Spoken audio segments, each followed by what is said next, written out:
نحمده ونصلي على رسوله الكريم اما بعد فاعوذ بالله من الشيطان الرجيم بسم الله الرحمن الرحيم رب اشرح لي صدري ويسر لي امري واحلل عقدة من لساني يفقهوا قولي. آپ صلی اللہ علیہ وسلم خلق اور خلق دونوں میں باکمال تھے. جہاں اخلاق بہترین تھا وہاں اللہ تعالیٰ نے جمال میں بھی آپ کو بہت ہی حسین بنایا تھا.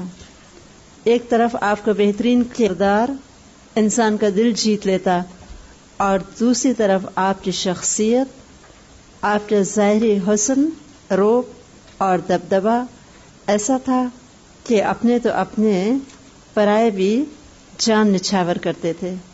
یہ تو اہل مکہ کی بدنصیبی تھی کہ انہوں نے آپ صلی اللہ علیہ وسلم کی قدر ہی نہ کی. حالانکہ اہل مکہ کے کہنے پہ اللہ تعالیٰ نے آپ صلی اللہ علیہ وسلم کے ذریعے شق القمر کا معجزہ بھی ان کو دکھایا تھا. مکہ میں ہی آپ صلی اللہ علیہ وسلم نے جب انگلی اٹھائی تھی چاند 2 ٹکڑے ہوا تھا. مکہ والوں نے آنکھوں سے دیکھا تھا. آپ کی شخصیت کے تمام اوصاف ان کے سامنے تھے، لیکن ان کی قسمت میں ہدایت نہیں تھی.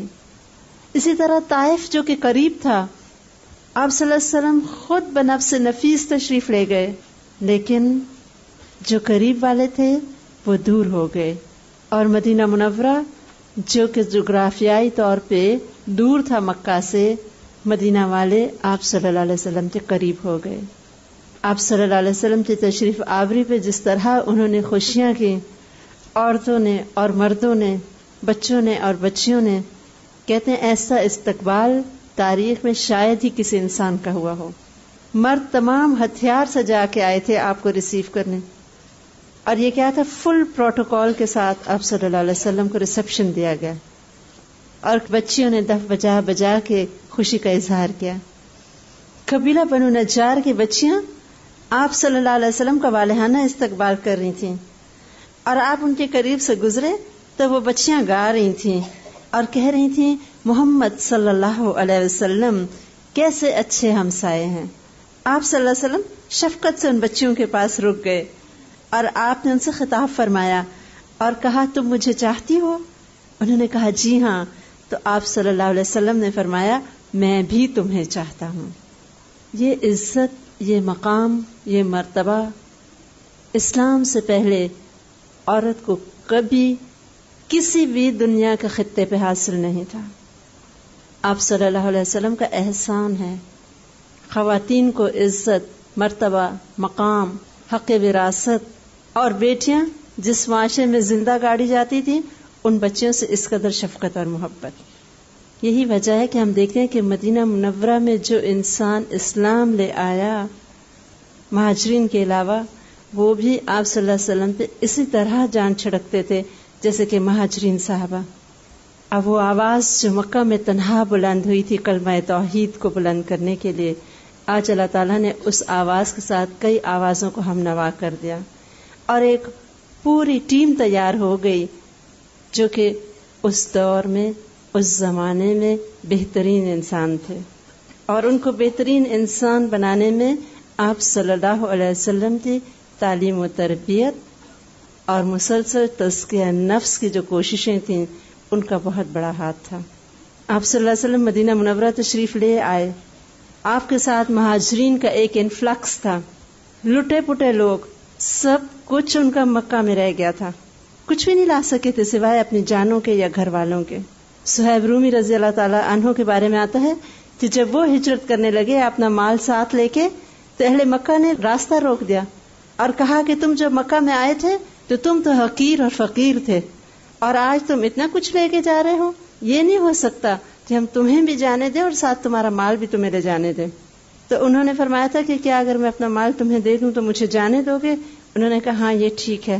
تو انہوں نے اپنا سارا مال ان کے حوالے کر دیا اور خود تہی دامن آپ صلی اللہ علیہ وسلم کے پاس تشریف لے آئے. آپ صلی اللہ علیہ وسلم کو جب ماجرا سنایا، آپ نے فرمایا تم نے بہت اچھا کیا. یہ نہیں مال و دولت تو دنیا کی زینت ہے، اصل بات تو کیا ہے کہ اللہ تعالیٰ کی خوشی کی خاطر آخرت میں کامیابی کے لیے اس وقت اللہ کے رسول صلی اللہ علیہ وسلم کا ساتھ دینا وقت کی اہم ترین ضرورت تھی. اور یہ ایسے خالص اور کھرے قسم کے معاونین ساتھ تھے جن کی ہر چیز جو تھی ہیچ تھی آپ صلی اللہ علیہ وسلم کے آگے. مردوں کے ساتھ ساتھ خواتین کی قربانیاں. حضرت ام سلمہ رضی اللہ تعالی عنہا کے بارے میں آتا ہے کہ جب وہ اور ان کے شوہر ابو سلمہ اپنے بچے کے ہمراہ ہجرت کرنے لگے تو ام سلمہ رضی اللہ تعالی عنہا کے خاندان والے کھڑے ہو گئے اور کہنے لگے ان کے شوہر کو کہ یہ کیا، اب تم ہماری بیٹی کو شہر شہر گھماتے رہو گے. پہلے ہجرت حبشہ وہ کر چکے تھے، اب دوبارہ مدینہ کی طرف جا رہے تھے اور صرف ایک سواری تھی، 400-500 کلومیٹر کی مسافت تھی، صحرا تھا اور ان کی بیٹی بہت ناز و نیم کی پلی ہوئی تھی. تو ان کے گھر والے کہنے لگے ہم نہیں جانے دیں گے اپنی بیٹی کو. تو ابو سلمہ رضی اللہ تعالی عنہ نے یہ محبت کی قربانی بھی دی اور بیوی اور چھوٹے بچے کو چھوڑ کے چل پڑے. ادھر ابو سلمہ رضی اللہ تعالیٰ عنہ کے خاندان والوں نے جب دیکھا کہ حضرت ام سلمہ رضی اللہ تعالیٰ عنہ کو ان کے گھر والوں نے نہیں جانے دیا تو وہ بھی ضد میں آ گئے اور انہوں نے بچہ چھین لیا حضرت ام سلمہ رضی اللہ تعالیٰ عنہ سے کہ ہم اپنا بچہ تمہاری بیٹی کے پاس نہیں رہنے دیں گے.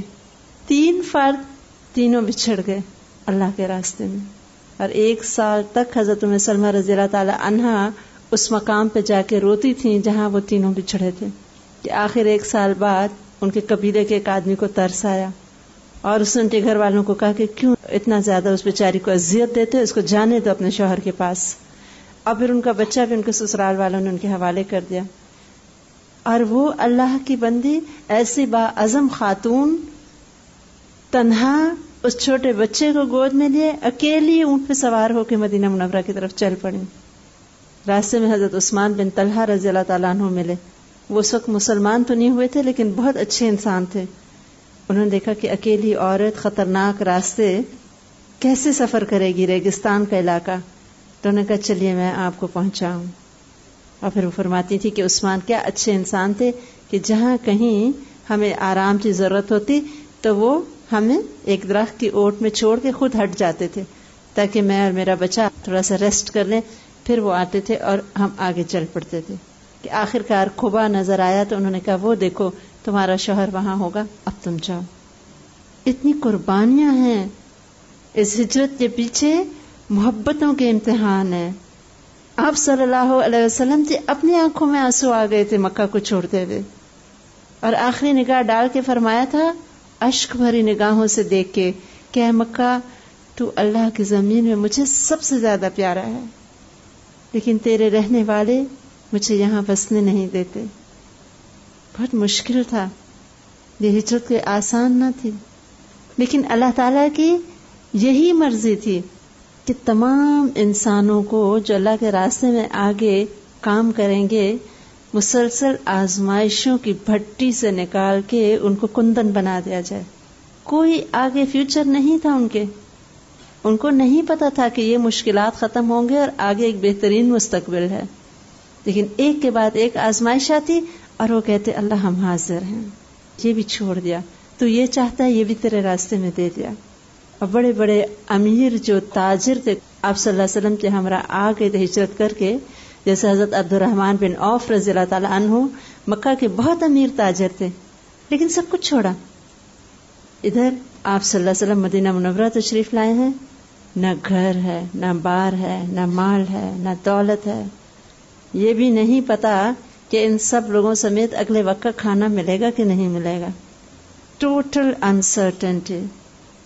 بس انصار کی محبت اور اخلاص اور ان کے اصرار پہ سب آگے. ادھر انصار ایسے بات کے پکے اور وعدے کے سچے کہ جتنا کہا اس سے بڑھ کے کر کے دکھایا. کوئی تاریخ میں ایسی مثال نہیں جیسی قربانی انصار نے دی. آپ صلی اللہ علیہ وسلم تشریف لائے، مہاجرین کا ایک ٹولہ ساتھ ہے. حضرت انس رضی اللہ تعالی عنہ کے مکان پہ مہاجرین اور انصار کو جمع کیا. 90 کے قریب لوگ تھے. آپ صلی اللہ علیہ وسلم نے مہاجرین کے مسئلے کو اتنی خوبصورتی اور اتنے حکمت بھرے انداز سے حل کیا کہ شاید کبھی بھی ریفیوجیز کو اس طرح نہ ہینڈل کیا گیا ہو. ایک ایک انصار کو ایک ایک مسلمان مہاجر کا بھائی بنا دیا، اور تاریخ میں یہ مواخات کے نام سے مشہور ہے۔ مواخات اخوت سے ہے، یعنی محبت۔ اس بھائی چارے کی بنیاد محبت تھی، اور یہ کہا گیا کہ یہ سب آپس میں ایک دوسرے کے غمخوار ہوں گے، اور موت کی صورت میں اپنے رشتہ داروں کے نسبت یہ وراثت کے حقدار ہوں گے۔ اور جنگ بدر تک اس حکم پہ عمل ہوا، پھر بعد میں آیت نازل ہو گئی کہ رشتہ دار جو ہیں وہ حقدار ہیں، تو پھر دوبارہ ورثہ اپنے رشتہ دار ہی ہوئے۔ لیکن یہ جو محبت صحابہ کرام تھی، ہم دیکھتے ہیں رشتہ داروں سے بڑھ کے تھی۔ حضرت عبد الرحمن بن عوف رضی اللہ تعالیٰ عنہ کو حضرت سعد بن ربیع رضی اللہ تعالیٰ عنہ کا بھائی بنایا گیا۔ وہ انصار تھے اور امیر انصار تھے۔ عبد الرحمن رضی اللہ تعالیٰ عنہ کو کہنے لگے کہ میں ایک مالدار انسان ہوں، میں اپنا سارا مال آدھا کر دیتا ہوں، نصف آپ لے لیجئے، نصف میں اپنے پاس رکھتا ہوں۔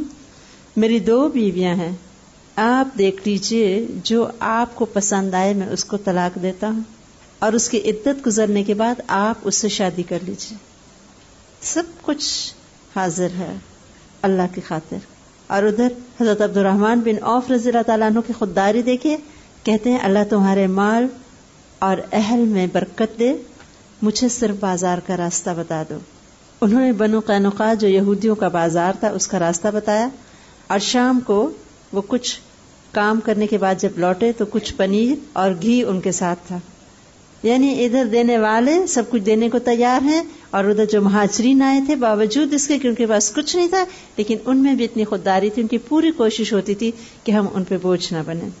انصار نے آپ صلی اللہ علیہ وسلم کو آ کے کہا، ہمارے کھجوروں کے باغات ہیں، ہم چاہتے ہیں ہمارے باغات کو آپ نصف کر دیجئے، آدھے ہمارے مہاجر بھائی لے لیں اور آدھے پہ ہم گزارا کریں گے۔ آپ صلی اللہ علیہ وسلم نے فرمایا نہیں۔ تو پھر انہوں نے کہا ٹھیک ہے، ہمارے مہاجر بھائی ہمارے ساتھ کام کریں، اور جو پھل آئے گا وہ ہم آدھا آدھا کر لیں گے۔ اس زمانے میں مدینہ منورہ انتہائی چھوٹی سی ایک ریاست تھی۔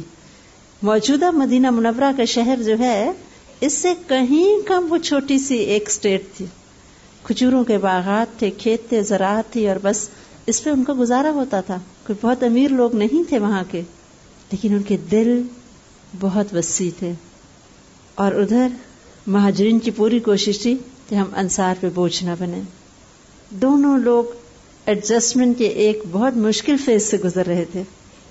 اپنا سب کچھ دوسروں کے لیے کھول دینا آسان نہیں، اور ادھر مہاجرین کے لیے کتنا مشکل تھا۔ آب و ہوا ان کی بدلی، کئی مہاجر جو تھے آ کے مسلمان بیمار ہو گئے۔ حضرت ابوبکر صدیق رضی اللہ تعالیٰ عنہ اتنے بیمار ہوئے، حضرت عائشہ رضی اللہ تعالیٰ عنہ فرماتے ہیں صبح جب ہم اپنے باپ کا حال پوچھتے تو شیر کی صورت میں کہتے تھے کہ ہر روز صبح میرے گھر والے میرا حال پوچھتے ہیں، حالانکہ موت انسان کی جوتی کے تسمے کے بھی قریب ہے۔ یعنی اتنے بیمار تھے کہ ان کو اپنی موت نظر آ رہی تھی۔ حضرت بلال رضی اللہ تعالیٰ عنہ کو مسلسل بخار رہتا، اور وہ بہت غمگین آواز میں اشعار پڑھتے تھے کہ کیا میں کبھی دوبارہ مکہ کو دیکھ سکوں گا، کیا میں وہ اسخر کی گھاس سونگھ سکوں گا جو وہاں اگتی تھی، ایک بہت خوبصورت گھاس تھی خوشبودار، اور کیا میں وہ فلاں فلاں پہاڑ اور چشموں کو کبھی پھر دیکھ سکوں گا۔ یعنی ایک حسرت تھی، ایک ہوک اٹھتی تھی ان کے دل میں، وطن بھی یاد آتا تھا، آب و ہوا بھی نہیں سوٹ کر رہی تھی۔ ایک مہاجر آپ صلی اللہ علیہ وسلم کے پاس آئے اور کہنے لگے اللہ کے رسول، کھجور کھا کھا کے ہمارے پیٹوں میں آگ لگ گئی ہے، کیونکہ وہ اس کھانے کے بھی عادی نہیں تھے۔ وہ لوگ دودھ اور اونٹ کا گوشت اور اس قسم کی غذا کے عادی تھے، کیونکہ کھجور تو مدینہ منورہ کی پیداوار تھی اور وہاں کے لوگ اس ڈائٹ کے عادی تھے۔ یعنی ان کی ڈائٹ بدل گئی، ان کی آب و ہوا بدل گئی، ان کی انوائرمنٹ بدل گئی، ان کا سارا سیٹ اپ چینج ہو گیا۔ لیکن ایمان کے راستے میں کسی کے قدم متزلزل نہ ہوئے، اور کئی تو ایسے تھے جن کے کچھ بھی نہیں تھا، نہ گھر بار، نہ بال بچے، نہ کوئی آمدنی کا ذریعہ۔ آپ صلی اللہ علیہ وسلم کا حوصلہ دیکھیں، سارے مسائل کے ساتھ تنہا نمٹ رہے ہیں، اور ایک کے بعد ایک مسئلے کا بہترین حل۔ اتنا تدبر تھا، اتنی حکمت تھی اور اتنی ہمت تھی۔ آپ صلی اللہ علیہ وسلم کا واسطہ مدینہ منورہ میں 3 قسم کے اب اقوام سے پڑ رہا تھا۔ ایک تو یہ قوم تھی مخلص مسلمانوں کی، جن میں مہاجرین بھی تھے، انصار بھی تھے. وہ پوری کوشش کر رہے تھے آپ صلی اللہ علیہ وسلم کو کمفرٹیبل کرنے کی. حضرت ایوب انصاری رضی اللہ تعالیٰ عنہ کے بارے میں آتا ہے کہ وہ جو کھانا ہوتا آپ صلی اللہ علیہ وسلم کو پیش کرتے، جو آپ صلی اللہ علیہ وسلم سے بچ جاتا پھر بعد میں وہ اور ان کی زوجہ محترمہ کھایا کرتے تھے. اور کچھ صحابی 2-3 اور تھے جو تھوڑے امیر تھے، ان کے گھر سے کبھی دودھ آ جاتا تھا. حضرت انس رضی اللہ تعالی عنہ کی والدہ بہت عظیم صحابیہ تھیں. وہ اپنے بیٹے جو 10 سال کے تھے، ان کے شوہر بھی ان کو چھوڑ کے جا چکے تھے ناراض ہو کے کہ اسلام کیوں نہ ہے، انہوں نے پرواہ نہ کی. اور وہ ایک بیٹا جو اب ان کی بڑھاپے کا سہارا جس نے بننا تھا، اس کی انگلی پکڑ کے آپ صلی اللہ علیہ وسلم کی خدمت میں لے آئیں کہ یہ میرا بیٹا ہے، پڑھنا لکھنا جانتا ہے، آپ جو خدمت چاہیں اس سے لے لیں. ایز اے سرونٹ آ کے اپنے بیٹے کو آپ صلی اللہ علیہ وسلم کی خدمت میں چھوڑ گئی. اور اس کے علاوہ جو تھوڑا بہت دودھ ہوتا بھیڑ بکریوں کا، اس کو سنبھال کے اس میں سے گھی نکالتی ہیں، اور پھر جو تھوڑا سا گھی ہوتا آپ صلی اللہ علیہ وسلم کی خدمت میں بھیج دیتی ہیں. یعنی ان کے دل واقعی آپ صلی اللہ علیہ وسلم کے لیے حاضر تھے، جانیں حاضر تھی، مال حاضر تھے. لیکن آپ صلی اللہ علیہ وسلم نے بھی تو بہت استغنا تھا. ایک صحابیہ نے اپنی تھوڑی سی ایک جائیداد آپ کی خدمت میں پیش کی، آپ نے اپنے لیے فقر ہی پسند کیا، آپ نے وہ ام ایمن رضی اللہ تعالی عنہا کو دے دی. اور خود یہ حال تھا. حضرت عائشہ رضی اللہ تعالی عنہا فرماتی تھی کہ 2 مہینے نبی صلی اللہ علیہ وسلم کے گھر میں چولہا نہیں جلتا تھا. کچھ ہوتا ہی نہیں تھا کہ کس کے لیے چولہا جلتا کہ پکاتی. اور فرماتی ہم 2 کالی چیزوں پہ گزارا کرتے تھے، کھجور اور پانی. 2 مہینے. بعد میں ان کے بھتیجے نے پوچھا کہ خالہ جان، آپ لوگ جب مدینہ منورہ آئے تھے تو چراغ کیسے جلاتے تھے؟ کہنے لگی بھتیجے، اگر چراغ جلانے کے لیے ہمیں تیل مل جاتا تو ہم چراغ جلانے کی بجائے اسے پی جاتے. یعنی اتنی بھوک ہوتی تھی کہ وہ تیل سے چراغ نہ جلاتے، ہم اس کو پی لیتے اپنی بھوک مٹانے کے لیے. تو ایک تو یہ لوگ تھے مہاجرین اور انصار، اور دوسری طرف یہود سے آپ صلی اللہ علیہ وسلم کا واسطہ پڑا. یہودیوں کی کتاب میں آپ صلی اللہ علیہ وسلم کی آمد کی بشارتیں موجود تھیں. ان کے علماء کو خوب پتا تھا کہ یہ جو نبی کا ظہور ہوا ہے یہ نبی سچے ہیں، کیونکہ سب سے پہلے آپ صلی اللہ علیہ وسلم جو تشریف لائے تھے تو کس نے دیکھا تھا؟ کہ یہودی نے دیکھا تھا نا، اور کہا تھا کہ وہ مدینہ والو، وہ تمہارا نصیب آ گیا جس کا تم انتظار کر رہے تھے. لیکن آپ صلی اللہ علیہ وسلم جب تشریف لائے تو یہود کو انتہائی تکلیف ہوئی. ایک تو یہ تکلیف تھی تعصب کی کہ یہ نبی بنو اسماعیل میں سے کیوں آیا؟ اب تک تو تمام انبیاء علیہ السلام بنی اسرائیل سے آ رہے تھے، اور یہود خود آشوریوں اور رومیوں کی وجہ سے، ان کے ظلم و ستم کی وجہ سے اپنے وطن چھوڑ کے عرب آ بسے تھے. یہ یہاں کے رہنے والے نہیں تھے، یہ یہاں آ کے آباد ہوئے، اور اگرچہ عربی زبان بھی سیکھ گئے اور ان کے لباس طور طریقے اپنا لیے، لیکن دل میں ہمیشہ عربوں کو بہت حقیر سمجھتے. ان کے اندر نسبی تعصب اور تفاخر حد سے زیادہ تھا، اپنے آپ کو سپیریئر موسٹ سمجھتے، اور عربوں کو حقارت سے امیین کہتے تھے، ان پڑھ اجڑ. ان کے علماء کا حال یہ ہو چکا تھا کہ ان کے لیے دین صرف دولت کمانے کا ذریعہ رہ چکا تھا، یا وہ فالگیری کے لیے استعمال ہوتا، یا لوگوں کو غلط فتوے دے دے کے دولت کمائی جاتی. اور کتاب انہوں نے عوام سے بالکل چھپا لی تھی، کسی کو اجازت نہیں تھی کتاب پڑھنے کی سوائے علماء کے، تاکہ جو وہ کہیں اور جیسا چاہیں ویسا ہی ہو. اب آپ صلی اللہ علیہ وسلم کے تشریف لانے کا مطلب کیا تھا یہود کے لیے؟ کہ ان کی تمام جو دینی تحریفیں ہیں، جو اصل دین انہوں نے چھپایا ہوا ہے، تو اللہ کے پیغمبر اس کو کھول دیں گے. ان کی جو اجارہ داری تھی، ان کا جو ایک انفلوئنس تھا معاشرے پہ، وہ ان کے ہاتھ سے چلا جاتا. اور اس کے علاوہ ان کی دنیا کا بھی نقصان ان کو نظر آ رہا تھا. یہودیوں کا ایک بہت بڑا مسئلہ تھا مال اور دولت کی ہوس اور لالچ، حد سے زیادہ. یہ لوگ پیسہ کمانے کا ہنر جانتے تھے، بہت زیادہ ہوشیار قوم ہے جہاں تک تجارت کا تعلق ہے. انہوں نے مدینہ منورہ میں تجارت اپنے ہاتھ میں لے لی. مدینہ منورہ کی کھجوروں کو ایکسپورٹ کرتے اور باہر سے غلہ، کپڑا اور شراب وغیرہ امپورٹ کرتے. اربوں کی نسبت دگنا اور 3 گنا منافع لگایا کرتے تھے. دوسری طرف یہ لوگ سود پہ پیسہ دیتے تھے، اور اربوں کے ہاں جو مصیبت تھی ایک دوسرے سے مقابلے میں بڑھنے کی کہ ہمارا نام ہو اور شہرت ہو، تو وہ لوگ ان سے ادھار لیتے سود پہ اور خوب فیاضیاں کرتے تاکہ لوگ واہ واہ کریں کہ بہت سخی ہے. مقروض ہو جاتے، سود ادا نہ کر سکتے، مجبوراً اپنی جائیداد، باغات، زمینیں گروی رکھا دیتے یہود کے پاس، اور جب مزید رقم کی ضرورت ہوتی لیتے چلے جاتے. آخر کار وہ وقت آتا کہ ادا نہ کر سکتے، نہ قرض اور نہ سود، اور رہن رکھی جائیدادیں یہود قبض کر لیتے. اس طرح یہود آہستہ آہستہ مدینہ منورہ کے مضافات اور باغات کے مالک بن گئے، جو کہ اصل میں ان مقامی باشندوں کی تھیں وہ جائیدادیں. ایک اور جو یہودیوں کی خصلت ہے جس کو آپ قرآن پاک میں بھی پڑھ چکے ہیں، وہ ہے سازشیں کرنا اور لوگوں کو جنگ میں ملوث کر دینا، کیونکہ اس کے 2 فائدے ان کو پہنچتے تھے. جب لوگ آپس میں لڑیں تو تیسری قوم بڑے آسانی سے اقتدار وہاں پہ حاصل کر لیتی ہے. جیسے کہ آپ جانتے ہیں کہ برٹش راج نے سب کانٹیننٹ پہ کس طرح آ کے حکومت کی تھی. ان کا ایک ہی نعرہ تھا، ڈیوائڈ اینڈ رول. ان کو آپس میں لڑائی رکھو تاکہ تم آ کے حکومت کر سکو. اور ایگزیکٹلی یہی یہودیوں نے مدینہ منورہ میں کیا ہوا تھا. اوس اور خزرج جو وہاں کے مقامی قبیلے تھے، انتہائی خوبصورتی سے ان کے درمیان کسی نہ کسی بات پہ لڑائی شروع کروا دیتے اور وہ جنگ میں ملوث ہو جاتے اور خود یہ آرام سے ایک طرف بیٹھے رہتے. بہت کم انہوں نے جنگوں میں خود حصہ لیا پریکٹیکلی. اس کا فائدہ ان کو یہ ہوتا کہ یہ لوگ ہنرمند تھے، دھاتوں کو مولڈ کرنا اور چیزیں بنانے کا فن جانتے تھے. یہ لوگ اسلحہ سازی کرتے تھے اور جب جنگیں ہوتی تو ان کا اسلحہ خوب بکتا. تو ایک طرف سود سے یہ پیسہ کماتے، دوسری طرف ان کی مارکیٹنگ ہوتی، ان کے پروڈکٹس پروموٹ ہوتے، لوگوں کی ضرورت بن جاتے اور وہ ان سے خریدتے تھے ہر قیمت پہ اور مزید مقروض ہو جاتے تھے. اور یہ لوگ سونے کے زیورات بھی بنایا کرتے تھے، گولڈ سمتھس تھے بیسیکلی. یہ لوگ زرگری جانتے تھے. اس طرح یہود جو تھے ان کے پاس اوروں کی نسبت دولت زیادہ تھی. پھر اپنے نسل پہ بھی ان کو بہت فخر تھا.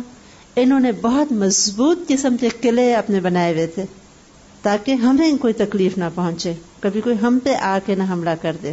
اور دوسروں کو لڑا کے اپنی آمدنی میں ترقی کرتے رہتے.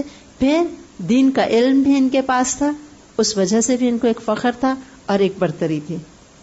اب آپ صلی اللہ علیہ وسلم جو دین لا رہے تھے، خالص اسلام، اور ان کو بھی پتا تھا ان کے بھی دین میں مذہب نے سود حرام تھا. ان کی تو دنیا ہاتھ سے جاتی آپ صلی اللہ علیہ وسلم کو اگر یہ قبول کر لیتے. اور جو ظلم و ستم انہوں نے مچایا ہوا تھا اور لوگوں کے اندر جنگ اور فساد اور سازشیں شروع کر رکھی تھیں، آپ صلی اللہ علیہ وسلم تو صلح اور امن کے پیامبر تھے.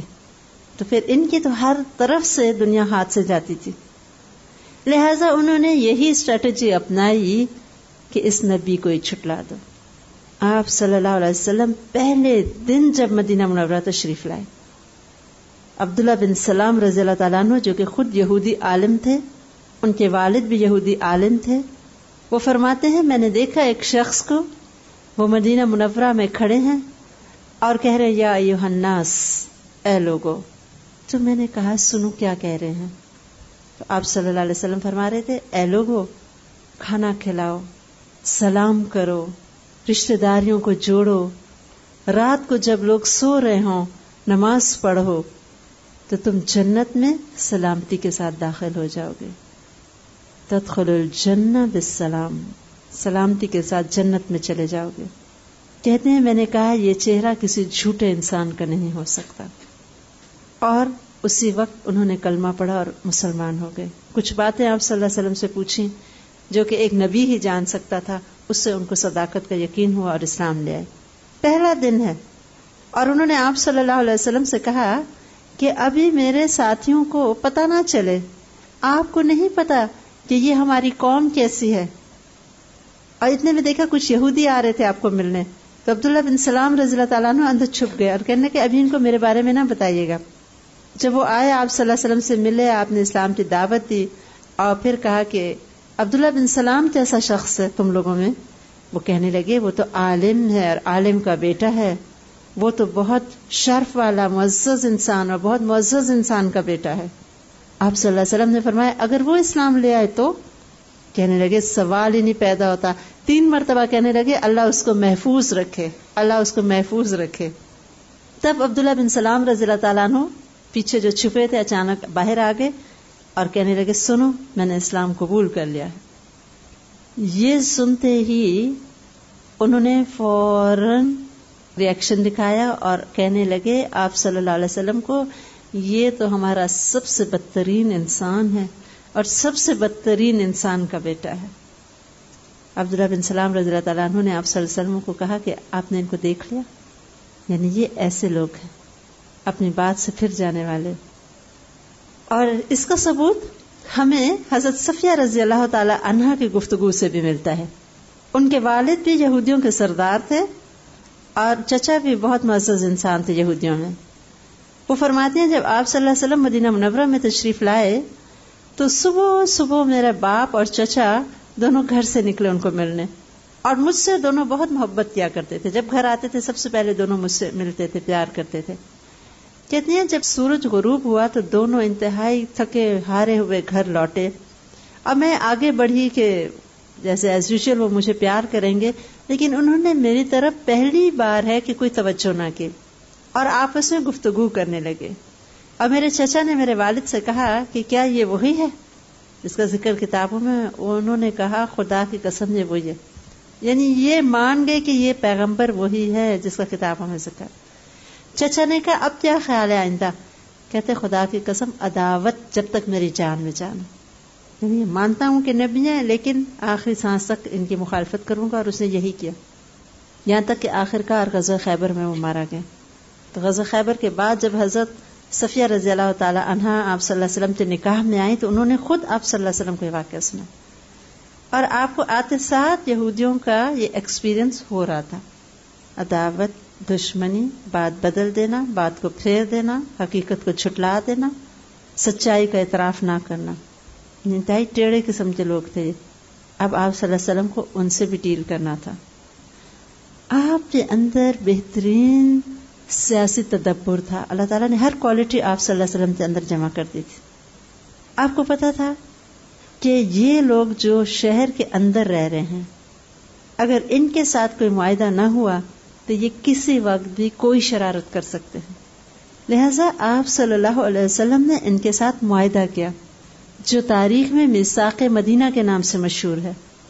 اس میں یہ طے تھا کہ اگر مدینہ منورہ پہ حملہ ہوگا تو دونوں فریق یہود اور مسلمان مل کے لڑیں گے، اور پھر اخراجات دونوں برابر شیئر کریں گے، اور یہ کہ کسی ظالم کی حمایت نہیں کی جائے گی اور قریش کی حمایت نہیں کی جائے گی، ان کو پناہ نہیں دی جائے گی. جو ایک کا دشمن ہوگا وہ دوسرے کا بھی ہوگا. اور اگر آپ اس میثاق کو سامنے رکھیں تو آپ دیکھیں یہ وعدے کرنے کے بعد یہودیوں نے ایک کے بعد ایک سارے وعدے توڑے، بالکل اس معاہدے کے الٹ چلے تھے. یہی ان کی نیچر تھی. آپ صلی اللہ علیہ وسلم کو پتا تھا، اس لیے آپ نے کچھ سیف گارڈ کرنے کے لیے ان سے کچھ وعدے لیے. تیسری قوم جس سے آپ صلی اللہ علیہ وسلم کا واسطہ تھا وہ تھے مدینہ منورہ کے مقامی باشندے، جو کہ اس وقت مشرکین تھے، لیکن آہستہ آہستہ ان میں سے جو لوگ بہتر تھے انہوں نے اسلام قبول کر لیا. لیکن ان میں سے ایک گروہ ایسا بھی تھا جسے آپ صلی اللہ علیہ وسلم کے آنے کی بہت تکلیف تھی، اور اس گروہ کا سردار تھا عبداللہ بن ابی.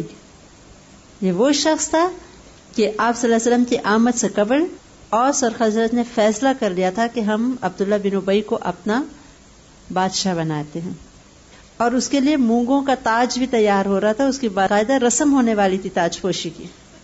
عبداللہ بن ابی کے ساتھ وہ رؤسا جن کو بڑے مفاد کی امید تھی کہ یہ بادشاہ بنے گا اور ہمیں بھی بڑے فائدے ہوں گے، اب اس گروپ کو بہت زیادہ آپ صلی اللہ علیہ وسلم کا اور مسلمانوں کا آنا ناگوار گزرا. اور مدینہ منورہ میں آپ کو بغیر کسی نزاع کے ہیڈ آف دا اسٹیٹ مان لیا گیا تھا مدینہ منورہ کا. اور یہ صورتحال ان کے لیے بہت تکلیف دہ تھی، اور یہی وہ لوگ تھے جو کہ پھر منافق کہلائے۔ بعد میں انہوں نے مصالحت کے طور پر اپیرنٹلی اسلام قبول کیا تھا، اندر سے ہمیشہ اسلام تھے اور آپ صلی اللہ علیہ وسلم کے سخت دشمن رہے، یہودیوں اور قریش مکہ کے ساتھ مسلسل ساز باز کرتے رہے، اور ہر دم ان کی یہ کوشش رہی کہ کسی طرح مسلمانوں کو یہاں سے اکھاڑ کے نکال دیا جائے۔